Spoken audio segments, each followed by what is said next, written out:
East London মসজিদে আয়োজিত চতুর্থ কোরআন রিভিশন ডে শনিবার অনুষ্ঠিত হয়েছে। সারা দেশে ছড়িয়ে থাকা হাফিজগণ ছুটে এসেছিলেন ইস্ট লন্ডন মসজিদে। সারাদিনই মসজিদ জুড়ে শোনা যায় পবিত্র কোরআন তেলাওয়াতের সুমধুর ধ্বনি।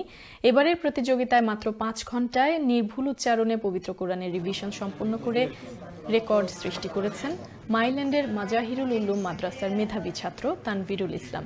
15 বছর বয়সী তানভীরের পৈতৃক নিবাস সিলেটের কানাইঘাট উপজেলায়। তিনি মাওলানা মুহিবুল ইসলামের ছেলে। প্রায় 2 শতাধিক হাফেজ ছাত্র শিক্ষক জমায়েত হয়েছিলেন মসজিদে। বিভিন্ন গ্রুপে বিভক্ত হয়ে ছাত্ররা সারাদিন কোরআন তেলাওয়াত করেন এবং শিক্ষকগণ তাদের তেলাওয়াত শোনেন।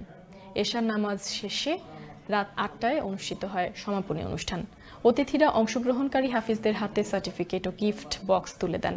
উল্লেখ্য, 2022 সালের 13 ফেব্রুয়ারি ইস্ট লন্ডন মসজিদে প্রথমবারের মতো কোরআন রিভিশন দিবস অনুষ্ঠিত হয়। ওই বছর 120 জন কোরআনে হাফিজ ও 50 জন শিক্ষক অংশগ্রহণ করেছিলেন। এরপর থেকে নিয়মিত হয়ে আসছে। আজকের আমরা কোরআন রিভিশন ডে 2025 এর প্রোগ্রামটা শেষ হইল।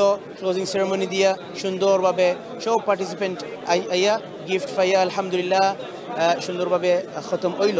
মেইন ইম্পর্টেন্স একটা হইলো আমরা রোজার মাসে আইয়া রোজার আগে সবার একটা ওয়ারি থাকে হইলো কি তারা একটা কোরআন রিভিশন করতে চান, তারা ওই লাগি প্রিপেয়ার করতে চান। আলহামদুলিল্লাহ এই প্ল্যাটফর্মে কি তারা কোরআন রিভিশন করতে পারেন আলহামদুলিল্লাহ।